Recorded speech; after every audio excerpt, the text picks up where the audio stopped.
Hello students, मैं हूं गुंजन एरन प्रतिष्ठा एकेडमी से। और अपनी इस वीडियो में आज मैं आपको बताने वाली हूं क्लास 12th मैथमेटिक्स से चैप्टर 1 रिलेशन एंड फंक्शन संबंध एवं फलन से तत्समक अवयव तथा व्युत्क्रमणीय अवयव को।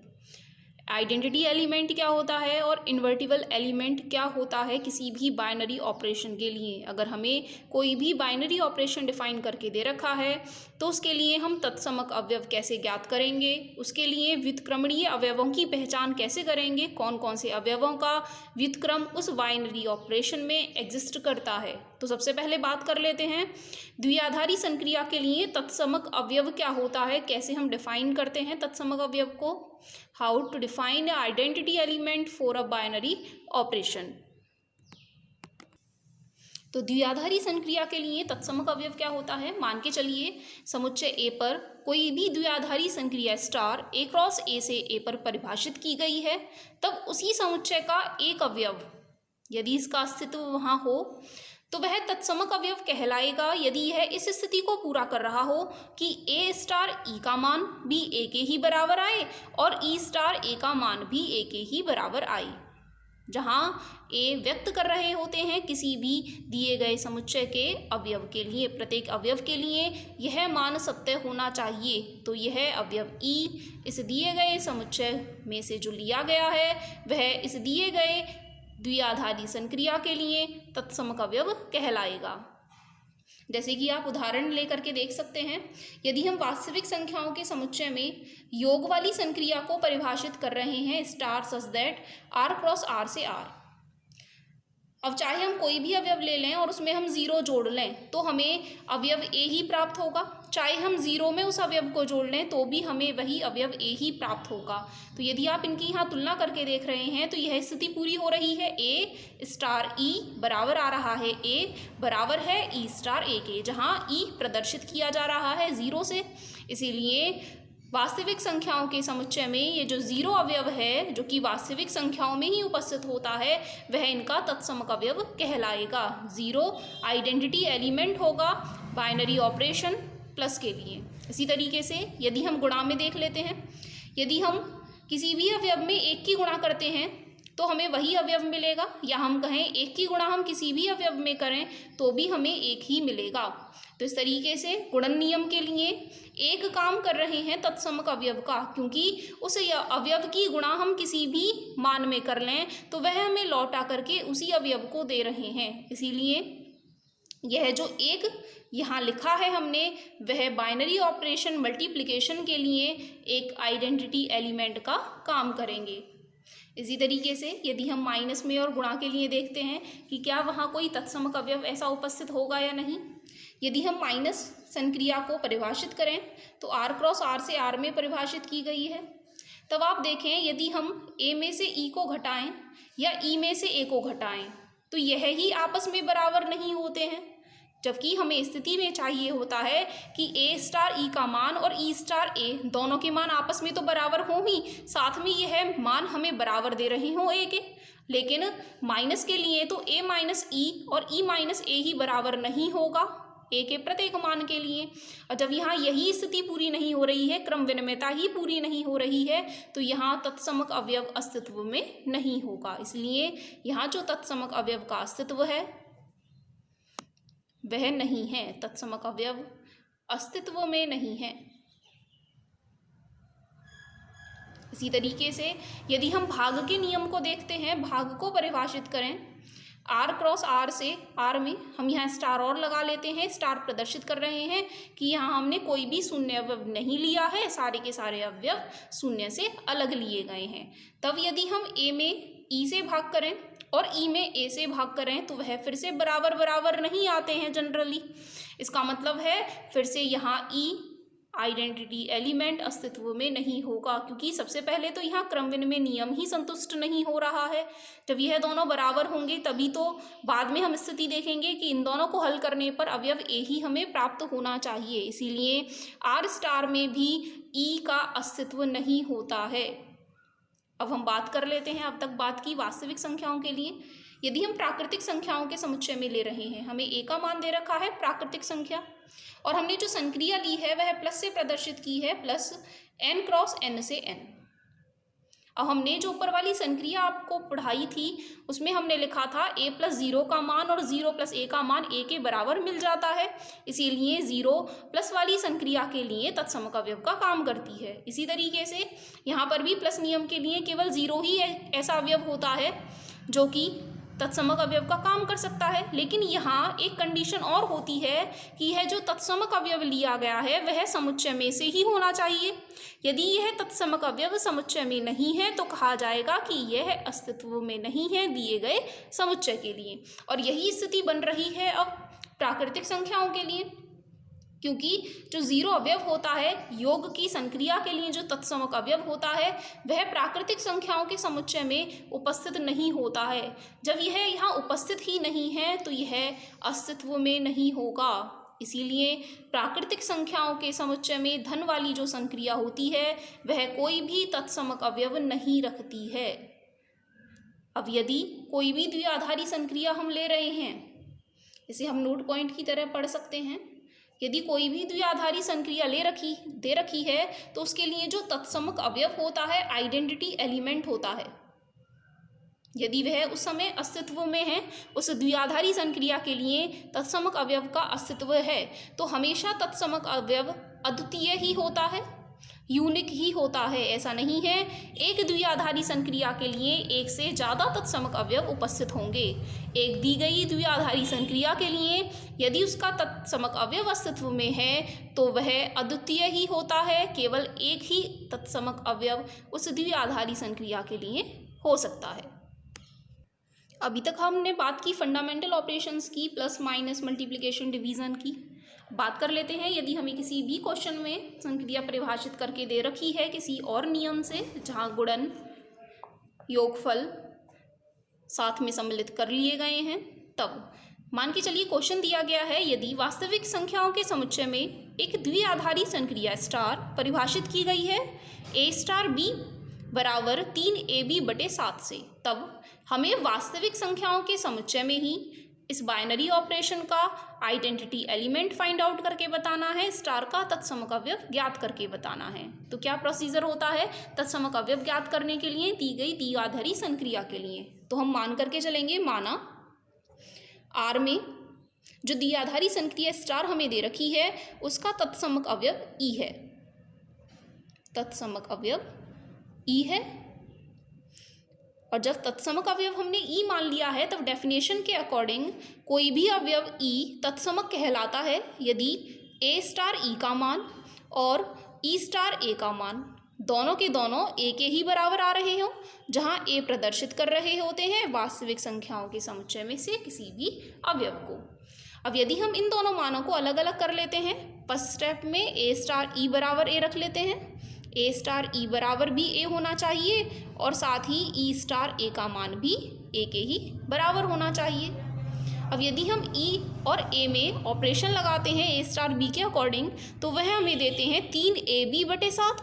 अब यहाँ B की जगह हमें E रख लेना है, तो यहाँ हमें मिल जाएगा 3aE/7 बराबर A, और इसी तरीके से यहाँ मिल जाएगा 3EA/7 बराबर A। अब यदि हम इन्हें सॉल्व करना है, आप पहले ही देख रहे हैं यहाँ 3aE लिखा हुआ है, यहाँ 3EA लिखा हुआ है, दोनों एक ही मान को प्रदर्शित कर रहे हैं क्योंकि गुणनफल नियम के अनुसार यह क्रम विनिमय होते हैं, दोनों के दोनों मान एक जैसे ही होंगे। तब इसे हल कर लेने पर यदि हम A से A को काट लेते हैं तब हमें E का मान हल करने पर प्राप्त होगा E बराबर 7/3। अब चूंकि यह वास्तविक संख्याओं के समुच्चय में ही उपस्थित है, क्योंकि ये कंडीशन होती है कि जो तत्समक अवयव हम प्राप्त कर रहे हैं वह दिए गए समुच्चय में ही उपस्थित होना चाहिए तो उसका अस्तित्व होगा, नहीं तो वह अस्तित्व में नहीं माना जाएगा। और चूंकि यहाँ जो हमने तत्समक अवयव प्राप्त किया है वह वास्तविक संख्याओं के समुच्चय में से ही है, इसीलिए यही हो जाता है दी गई द्विआधारी संक्रिया के लिए तत्समक अवयव। इसी तरीके से क्वेश्चन और समझ लेते हैं, मान करके चलिए Q0 परमेय संख्याओं के समुच्चय पर जहां परमेय संख्या 0 को हटा दिया गया है, तो शून्येतर परमेय संख्याओं में हमें द्विआधारी संक्रिया परिभाषित करके दी गई है A*B बराबर AB/4। तब हमें तत्समक अवयव ज्ञात करके बताना है इस द्विआधारी संक्रिया स्टार के लिए। फिर से वही प्रोसीजर लेंगे, माना Q0 में स्टार का तत्समक अवयव E के बराबर है। माना Q0 में स्टार का तत्समक अवयव E है, तब डेफिनेशन के अकॉर्डिंग A स्टार E का मान और E स्टार A का मान दोनों के दोनों A के ही बराबर होने चाहिए, जहां A बिलोंग करता है दिए गए समुच्चय से। तब यदि हम इन्हें अलग अलग कर लेते हैं तो A स्टार E का मान भी हमें A ही चाहिए और E स्टार A का मान भी हमें A ही चाहिए। यहाँ से हमें मिलेगा A स्टार E का मान, A स्टार E का मान AE/4 बराबर में A, और इसी तरीके से यदि हम E स्टार A निकाल लेते हैं तो EA/4 बराबर में A। फिर से आप देखें यह दोनों मान एक जैसे ही हैं, क्योंकि गुणन के नियम से यह दोनों क्रम विनिमय होते हैं। AE और EA बराबर बराबर होंगे, तो हम इन दोनों में से किसी को एक को ही हल कर लें, वही हमें आंसर दे देंगे। अब A से A हम यहाँ काट सकते हैं, क्योंकि उन्होंने पहले ही कह दिया है A का मान शून्य नहीं होगा, शून्य के अलावा और कोई भी मान हो सकता है। तो जब यह मान शून्य नहीं है तो हम इन दोनों मानों को काट सकते हैं और हमें हल करके मिल जाएगा E/4, जो कि Q0 वाले सेट से ही बिलोंग करता है। हमने यहाँ A से A को क्यों काट दिया था?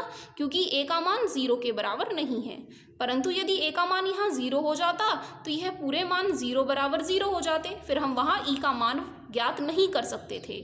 अब चूंकि A का मान शून्य नहीं है, इसीलिए हमने इन दोनों को यहाँ आपस में काट दिया और हमें E का मान हल करने पर प्राप्त हो गया E/4।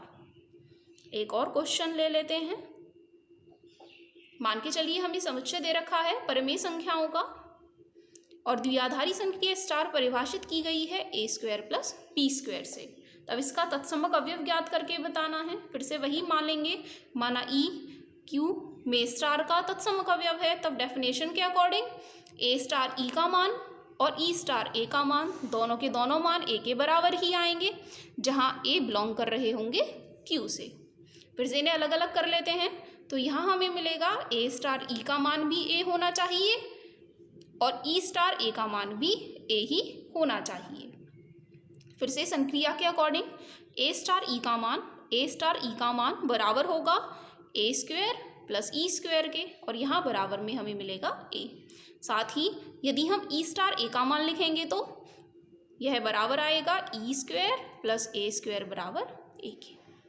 फिर से दोनों समीकरणों की यदि हम तुलना करें तो दोनों मान आपको एक जैसे ही मिलेंगे। यहाँ लिखा हुआ है A² + E² और यहाँ E² + A²। फिर से योगफल क्रम विनिमय होता है, दोनों मान एक ही मान को प्रदर्शित कर रहे होंगे। फिर से हम केवल एक ही मान को यहाँ हल कर लें। एक ही मान को हल करने पर हमें यहाँ E का मान हल करके बताना है, तो E² बराबर होगा A² पक्षांतर करके उधर ले जाएं -A²। A कॉमन ले लेते हैं तो 1 - A। हमें चाहिए E का मान। E का मान निकाल लेने पर वह हमें मिलेगा प्लस माइनस में रूट में A गुणा 1 - A। अब आप देख रहे हैं यदि हम यहाँ A का मान कुछ एक से बड़ा मान रख लेते हैं तो वह मान जो हमें मिलेंगे वह माइनस में मिलेंगे, और रूट यदि माइनस में संख्या दे रहा है तो वह परमेय नहीं होगा, और रूट में और कोई भी संख्या प्लस में भी आ रही है तो वह भी परमेय में नहीं गिनी जाएगी। इसीलिए यह सारे मानों के लिए बिलोंग नहीं करेगा दिए गए समुच्चय से। चूंकि E का मान Q से बिलोंग नहीं करता है सभी मानों के लिए, A के सभी मानों के लिए, इसीलिए यह जो E अवयव हमने निकाला है यह अस्तित्व में नहीं होगा दिए गए समुच्चय के लिए। इसलिए हम रिजल्ट निकाल सकते हैं कि स्टार के लिए तत्समक अवयव का अस्तित्व नहीं है। स्टार के तत्समक अवयव का अस्तित्व नहीं है। कौन से समुच्चय के लिए? Q में स्टार के तत्समक अवयव का अस्तित्व नहीं है। इसी तरीके से आप और क्वेश्चंस को प्रैक्टिस कर सकते हैं अपनी टेक्स्ट बुक से।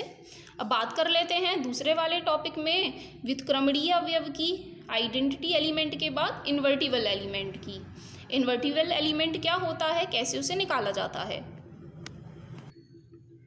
तो द्विआधारी संक्रिया के लिए व्युत्क्रमणीय अवयव A में यदि तत्समक अवयव E का अस्तित्व है तो ही हम व्युत्क्रमणीय अवयव ज्ञात कर सकते हैं, लेकिन यदि तत्समक अवयव अस्तित्व में नहीं है तो फिर द्विआधारी संक्रिया के लिए दिए गए समुच्चय में कोई भी अवयव व्युत्क्रमणीय नहीं कहलाता है। तो इसीलिए ए में तत्समक अवयव ई वाले एक प्रदत्त द्विआधारी संक्रिया स्टार जो कि ए क्रॉस ए से ए पर परिभाषित है, उसके लिए कोई भी अवयव ए जो कि ए का ही अवयव है व्युत्क्रमणीय कहलाता है यदि उसी समुच्चय में एक दूसरे अवयव b का इस प्रकार से अस्तित्व है कि a स्टार b का मान भी e के ही बराबर आता है, तत्समक अवयव के बराबर आता है, तथा b स्टार a का मान भी तत्समक अवयव के बराबर ही आता है, तब उसका यह जो अवयव a है वह व्युत्क्रमणीय कहलाएगा और यह जो दूसरा अवयव b है वह पहले वाले अवयव a का प्रतिलोम कहलाएगा। इसीलिए हम b को प्रदर्शित करते हैं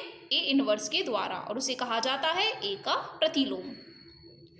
अतः ए में तत्समक अवयव ई यदि अस्तित्व में है तब उसके किसी अवयव ए का व्युत्क्रम बी कहलाता है यदि ए स्टार बी का मान ई के बराबर हो, तत्समक अवयव के बराबर हो और साथ ही बी स्टार ए का मान भी तत्समक अवयव के ही बराबर आ रहा हो। हम इसे एग्जाम्पल से क्लियर कर लेते हैं। मान के चलिए हमें वास्तविक संख्याओं का समुच्चय दे रखा है और वहाँ जो संक्रिया ली गई है वह प्लस ली गई है। तब यदि कोई भी अवयव a R में उपस्थित है तो a के साथ साथ माइनस ए भी वहाँ R में जरूर उपस्थित होता है। जैसे कि यदि 1 वहाँ उपस्थित है वास्तविक संख्याओं में तो -1 भी वास्तविक संख्याओं में जरूर उपस्थित होता है। और साथ ही यदि हम इन दोनों को प्लस संक्रिया के हिसाब से हल करें तो a प्लस -a का मान भी तत्समक अवयव 0 ही आएगा, क्योंकि योग के लिए वास्तविक संख्याओं में तत्समक अवयव का मान 0 होता है। तो इस तरीके से एक अवयव के लिए दूसरा अवयव वहाँ इस प्रकार उपस्थित है कि उनके बीच में संक्रिया लगाने पर वह हमें तत्समक अवयव दे रहे हैं और साथ ही यदि हम -a में +a कर लेते हैं तो भी वह हमें तत्समक अवयव ही देते हैं। इसीलिए R में जो प्लस संक्रिया है उसके लिए a का प्रतिलोम -a होता है या हम कहें -a का प्रतिलोम +a होता है। सभी अवयवों के लिए यहाँ प्रतिलोम उपस्थित होता है। इसी तरीके से यदि हम दूसरे एग्जाम्पल की बात करें गुणन के लिए, वास्तविक संख्याओं के समुच्चय में संक्रिया परिभाषित की गई है गुणन। यदि हम यहाँ केवल 0 वाले मान को छोड़ दें, a का मान हम 0 ना लें, बाकी और सारे मानों के लिए a का जो प्रतिलोम होगा वहाँ 1/a का अस्तित्व उपस्थित होगा। क्यों होगा? क्योंकि यदि हम कोई भी अवयव a ले रहे हैं तो उसके लिए एक दूसरा अवयव 1/a इस प्रकार से उपस्थित होगा कि यदि हम उनके बीच में संक्रिया लगाते हैं a से a कट जाएगा और हमें क्या मिल जाएगा? 1। इसी तरीके से 1/a और a में यदि हम गुणन संक्रिया लगाते हैं तो भी हमें हल करके 1 ही मिलेगा।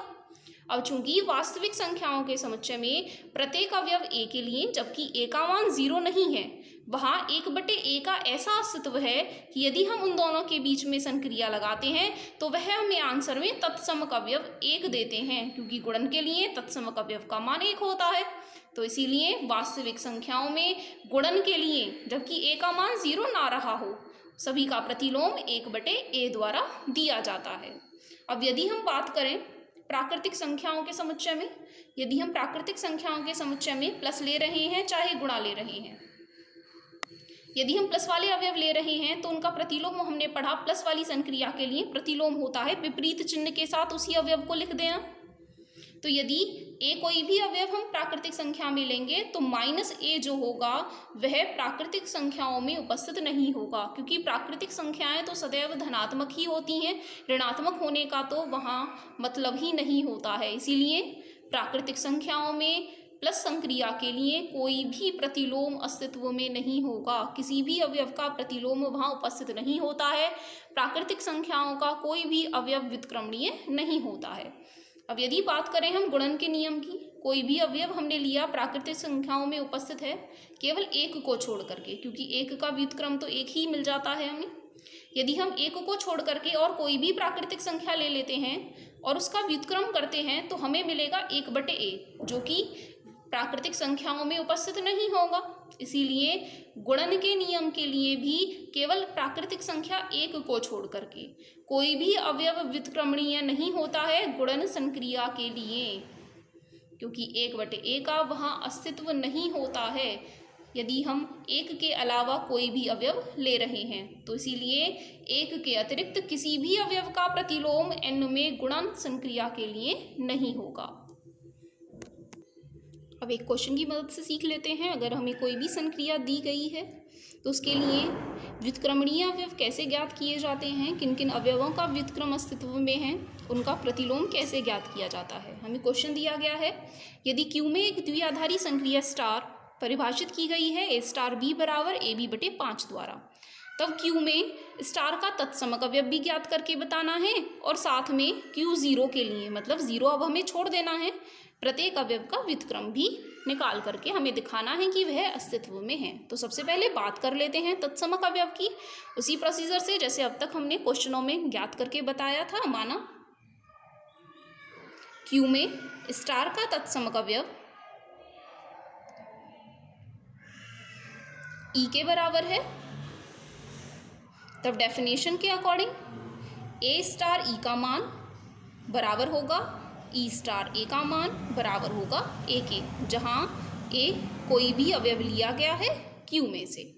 यदि हम इन्हें अलग अलग कर लेते हैं तो A स्टार E का मान भी A ही होना चाहिए और E स्टार A का मान भी A के बराबर होना चाहिए। यदि हम A स्टार E का मान निकाल करके बताएंगे तो हमें मिलेगा AE/5 के बराबर, AE/5 बराबर A। साथ ही यदि हम E स्टार A का मान निकाल करके बताएंगे तो हमें मिलेगा EA/5 बराबर A। यदि हम यहाँ A से A को काट देते हैं तब हमें प्राप्त होगा E बराबर 5, जो कि फिर से Q में ही उपस्थित है। हमने इन दोनों में से एक को ही हल किया है क्योंकि यह दोनों एक ही मान को प्रदर्शित कर रहे हैं। गुणन नियम क्रम विनिमय होता है, AE लिखें या EA लिखें, एक ही बराबर है। दोनों मान एक ही मान को प्रदर्शित कर रहे हैं, इसलिए केवल किसी भी एक को आप हल कर सकते हैं और E का मान ज्ञात करके बता सकते हैं। तो इस तरीके से E बराबर 5 हो जाता है दी गई संक्रिया के लिए तत्समक अवयव। अब हमें ज्ञात करके बताना है प्रतिलोम, क्योंकि तत्समक अवयव अस्तित्व में है इसीलिए हम प्रतिलोम भी ज्ञात करके बता सकते हैं यदि उनका अस्तित्व होगा तो। क्या मान लेंगे अब, माना X कोई भी अवयव A का प्रतिलोम है, कोई भी अवयव A जो कि Q से बिलोंग करता है उसका प्रतिलोम हमने X मान लिया है, तब डेफिनेशन के अकॉर्डिंग हमें चाहिए कि A स्टार X का मान भी तत्समक अवयव के बराबर आए और X स्टार A का मान भी तत्समक अवयव के बराबर आए। यदि हम इनके मान अलग अलग कर लेते हैं तो A स्टार X का मान भी E होना चाहिए और X स्टार A का मान भी E के ही बराबर होना चाहिए। अब यदि हम इनमें मान लगा लेते हैं, A स्टार X का मान डेफिनेशन के अकॉर्डिंग बराबर है AB/5 A स्टार B, तो इसी तरीके से A स्टार X का मान बराबर आएगा AX/5 बराबर E का मान हमने निकाला था 5, इसी तरीके से हम यहाँ रख लेते हैं तो XA/5 बराबर में 5। फिर से आप देख रहे हैं यह दोनों मान बिल्कुल एक जैसे हैं, AX और XA तो बराबर ही होते हैं, इसलिए यह दोनों एक ही मान को प्रदर्शित करेंगे। तो हम इन दोनों में से फिर से किसी एक को ही हल कर लें। अब हमें यहाँ निकाल करके बताना है X का मान। यदि हम X का मान यहाँ से हल करके निकालेंगे तो 5 × 5 25/A नीचे आ जाएंगे, तो X बराबर हो जाता है 25/A। अब ये जो X बराबर 25/A है यह हमेशा Q में ही बिलोंग करेगा, लेकिन एक स्थिति नहीं होनी चाहिए, A का मान 0 नहीं होना चाहिए, क्योंकि यदि A का मान 0 हो जाएगा तो फिर यह मान परिभाषित नहीं रह पाएगा। इसीलिए यदि हमें X के मान को Q में ही चाहिए हमेशा ही, तो हमें चाहिए कि A का मान 0 नहीं होना चाहिए। यही वह हमसे सिद्ध करवा रहे थे। तो हम कह सकते हैं अतः प्रत्येक A बिलोंग्स टू Q, लेकिन A का मान 0 नहीं होना चाहिए। सारे के सारे मान व्युत्क्रमणीय होंगे, सभी का प्रतिलोम अस्तित्व में है और इनका जो प्रतिलोम दिया जाता है वो दिया जाएगा 25/A के द्वारा। A का प्रतिलोम जहाँ A कोई भी अवयव Q प्रदर्शित कर रहे हैं Q में, उन सभी का प्रतिलोम 25/A द्वारा दिया जाएगा। यही हमें सिद्ध करवा रहे थे। सिद्ध कीजिए कि Q0 मतलब केवल 0 वाले अवयव को छोड़ करके प्रत्येक अवयव का व्युत्क्रम अस्तित्व में है। हमने यही उन्हें दिखा दिया है कि सारे के सारे अवयव व्युत्क्रमणीय हैं, सभी का प्रतिलोम वहाँ अस्तित्व में है। अब बात कर लेते हैं इसी टॉपिक से रिलेटेड कुछ NCERT प्रॉब्लम्स की जो आपकी NCERT टेक्स्ट में दे रखी हैं। तो हाँ, यहाँ हमने क्वेश्चन लिखा है, मान लीजिए कि प्राकृतिक संख्याओं के समुच्चय में एक द्विआधारी संक्रिया स्टार परिभाषित की गई है ए तथा बी का एलसीएम द्वारा, तब हमें यहाँ 4 पार्ट दे रखे हैं, 5 पार्ट दे रखे हैं जिन्हें हमें फाइंड आउट करके बताना है। फर्स्ट पार्ट दिया है 5 स्टार 7 और 20 स्टार 16 का मान, क्या संक्रिया क्रम विनिमय है, क्या वह साहचर्य है, तत्समक अवयव ज्ञात करवा रहे हैं और वह पूछ रहे हैं कौन कौन से अवयव यहाँ व्युत्क्रमणीय हैं। तो सबसे पहले फर्स्ट पार्ट सॉल्व कर लेते हैं। 5 स्टार 7 संक्रिया के हिसाब से ए स्टार बी का मान बराबर होता है ए और बी का एलसीएम। इसी तरीके से 5 स्टार 7 का मान भी बराबर होगा 5 तथा 7 का एलसीएम। यदि 5 और 7 का एलसीएम निकालेंगे तो हमें मिल जाएगा 35। इसी तरीके से सी में दूसरा पार्ट है 20 स्टार 16 बराबर होगा 20 और 16 का एलसीएम, जो कि बराबर आएगा 80 के।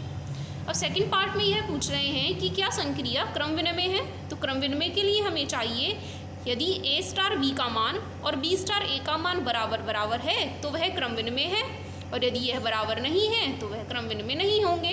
तो हम लेकर के चलते हैं ए स्टार बी बराबर ए स्टार बी संक्रिया के हिसाब से बराबर होगा ए तथा बी का एलसीएम। अब चाहे तो हम ए और बी का एलसीएम निकालें, चाहे बी और ए का एलसीएम निकालें, एक ही बात होती है, इसलिए हम इन दोनों को आपस में बराबर बराबर कह सकते हैं। और संक्रिया के हिसाब से बी तथा ए का एलसीएम लिखा जा सकता है बी स्टार ए के बराबर।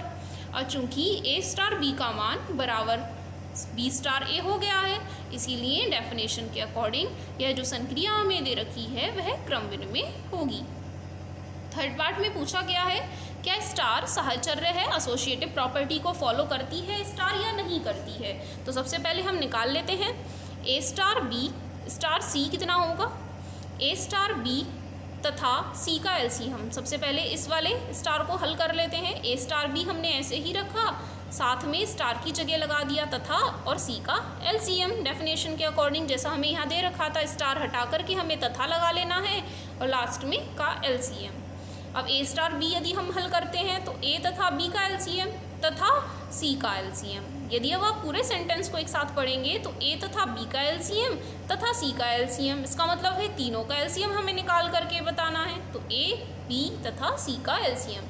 इसी तरीके से जब हम हल करेंगे ए स्टार बी स्टार सी को तो वह भी हमें मिलेगा ए बी तथा सी का एलसीएम, क्योंकि फिर से दोनों मान बराबर बराबर आए हैं, इसीलिए ए स्टार बी स्टार सी बराबर होगा ए स्टार ब्रैकेट में बी स्टार सी के, जो कि साहचर्य नियम को प्रदर्शित कर रहे हैं। इस तरीके से यह दिया गया स्टार जो द्विआधारी संक्रिया है वह साहचर्य भी हो जाती है। पार्ट 4 में हमें पूछा गया है तत्समक अवयव ज्ञात करके बताइए। फिर से वही प्रोसीजर अपना लेते हैं। मान लीजिए प्राकृतिक संख्याओं के समुच्चय में स्टार का तत्समक अवयव ई के बराबर है, तब ए स्टार ई का मान भी ए के ही बराबर होगा और ई स्टार ए का मान भी ए के ही बराबर होगा। तब यदि हम इन दोनों मानों को अलग अलग लिख लेते हैं तो ए स्टार ई बराबर ए होगा तथा ई स्टार ए का मान भी ए के ही बराबर होगा।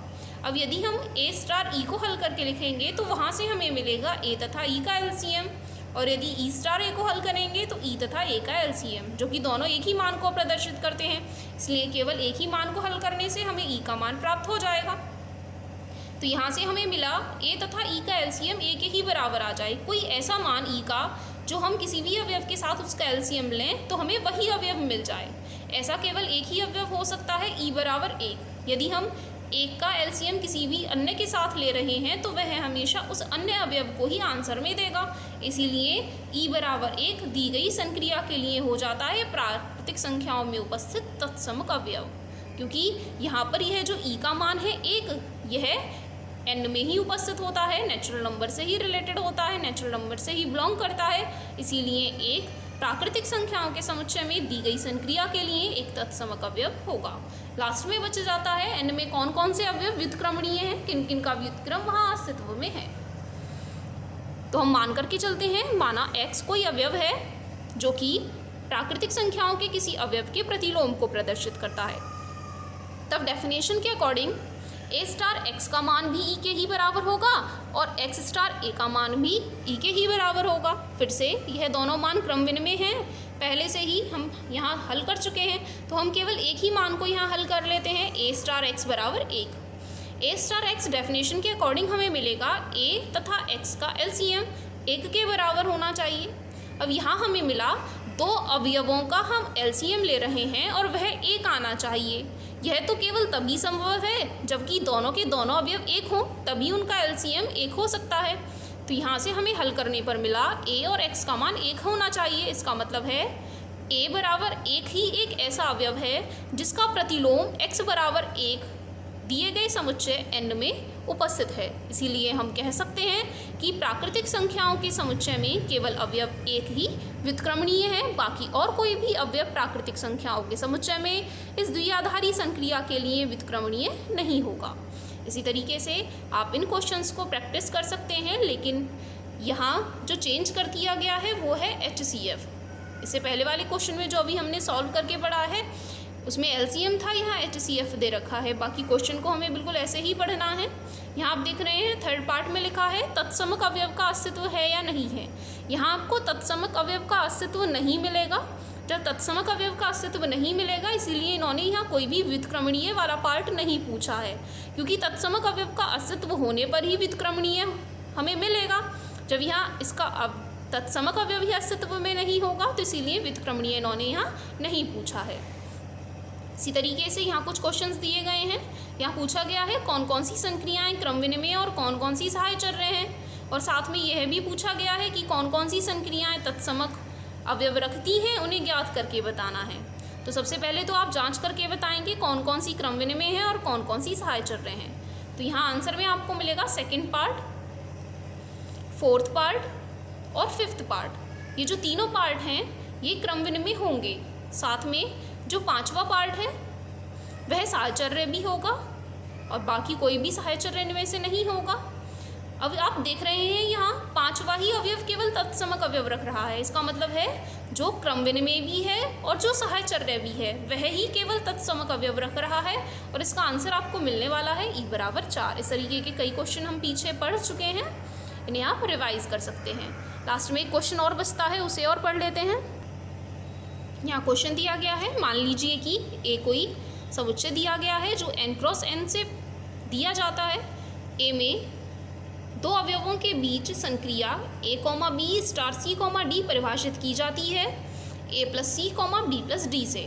तब एक द्विआधारी संक्रिया हमें दे रखी है, तो हमें सिद्ध करके बताना है कि यह क्रम विनिमय भी है और सहायचर्य भी है। साथ ही यदि A में स्टार का कोई तत्समक अवयव अस्तित्व में है तो उसे भी ज्ञात करके हमें बता देना है।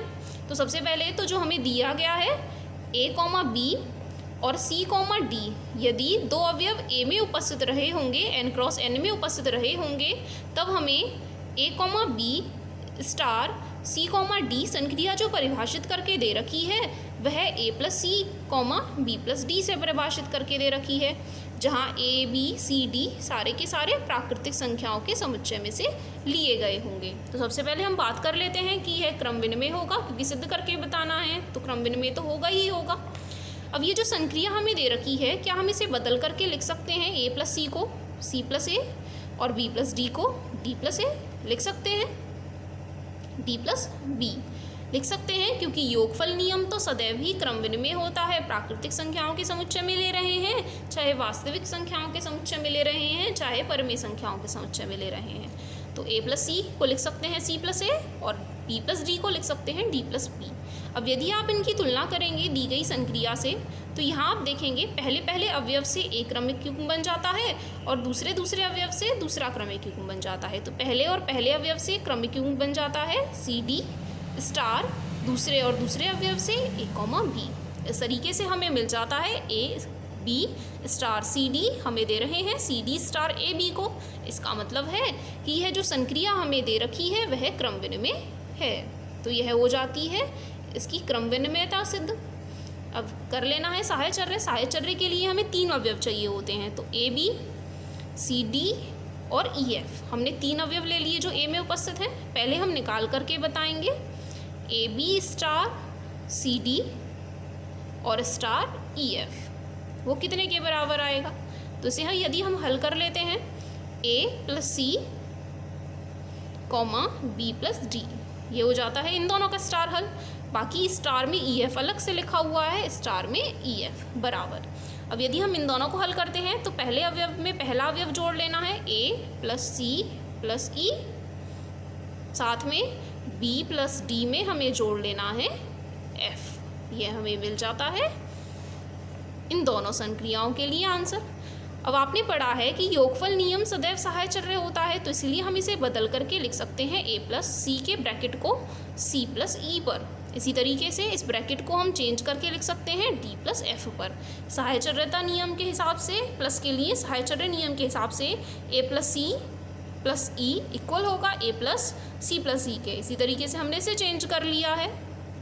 अब यदि हम इन्हें फिर से संक्रिया रूप में लिख लेते हैं तो यहाँ से पहले और पहले अवयव को हम एक तरफ इकट्ठा कर लेते हैं, इन दोनों में प्लस को हटा करके स्टार लगा लेते हैं और दूसरे अवयव को हम एक तरफ इकट्ठा कर लेते हैं, c plus E comma D plus F बराबर होगा a comma B star bracket में। फिर से यहाँ यह जो संक्रिया है इसे अलग अलग कर लेते हैं, c और d हमें अलग मिल जाएंगे, प्लस को हटा करके हम स्टार लगा लेते हैं और ई और एफ हमें अलग मिल जाएंगे।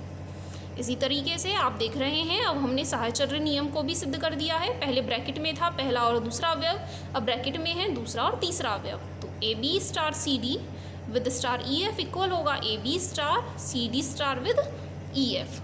इस तरीके से स्टार जो है वह सहायचर्य भी हो जाता है। अब लास्ट में रह जाता है तत्समक अवयव। तत्समक अवयव के लिए हम मान लेते हैं, माना कोई तत्समक अवयव एक्स वाई है, माना एक्स वाई दिए गए समुच्चय ए में तत्समक अवयव को प्रदर्शित कर रहे हैं। और तत्समक अवयव की डेफिनेशन के according A B star X Y A star E बराबर होगा ए के, बराबर होगा ई स्टार ए के। अब हमने यहाँ ई को एक्स वाई माना है और ए को ए बी से प्रदर्शित किया जा रहा है। यदि अब हम इन्हें अलग अलग कर लेते हैं, सबसे पहले तो हम इन्हें क्रमविन में दिखा चुके हैं, तो केवल हम इस लाइन को हल कर लेते हैं तो वहीं से हमें तत्समक अवयव मिल जाएगा यदि वह अस्तित्व में होगा। इन दोनों को हल करने की अलग से ज़रूरत नहीं होगी। तो यदि हम इन दोनों को अलग से हल कर लेते हैं, A B star X Y बराबर होगा ए बी के। स्टार संक्रिया लगा लेने पर ए प्लस एक्स अलग हो जाएंगे और b प्लस वाई अलग मिल जाएंगे, बराबर में ए बी। यदि हम इन्हें और थोड़ा आगे हल कर लेते हैं तो यहाँ से पहले अवयव को पहले अवयव के बराबर रख लेने पर और दूसरे अवयव को दूसरे अवयव के बराबर रख लेने पर हल करने पर x का मान 0 मिलेगा और y का मान भी 0 ही मिलेगा। इस तरीके से हमारा जो आइडेंटिटी एलिमेंट हो जाता है एक्स वाई जो हमने माना था वह बराबर आ जाता है 0,0 के। अब आप देख रहे हैं 0,0 क्या n क्रॉस n में उपस्थित होगा? ये जो हमें दिया गया समुच्चय है वो n क्रॉस n दिया गया है, जबकि n में 0 उपस्थित होता ही नहीं है। इसलिए ये जो क्रमिक युग्म है वह a में उपस्थित नहीं होगा, n क्रॉस n में उपस्थित नहीं होगा। चूँकि जो हमने तत्समक अवयव निकाल करके बताया है वह दिए गए समुच्चय से संबंध नहीं रखता है, उससे बिलोंग नहीं करता है, इसीलिए ए में स्टार का तत्समक अवयव अस्तित्व में नहीं होगा। इस तरीके से ये क्वेश्चन हो जाता है कंप्लीट, जहाँ हमें क्रम विनिमय और सहायचर्य से दिखाना था और यदि कोई तत्समक अवयव था तो उसे ज्ञात करके बताना था। दिए गए समुच्चय के हिसाब से तत्समक अवयव यहाँ उपस्थित नहीं है। अपनी आज की इस वीडियो में इतना ही। अगर आपको वीडियो अच्छी लगी हो तो इसे लाइक और शेयर ज़रूर करें। Thank you.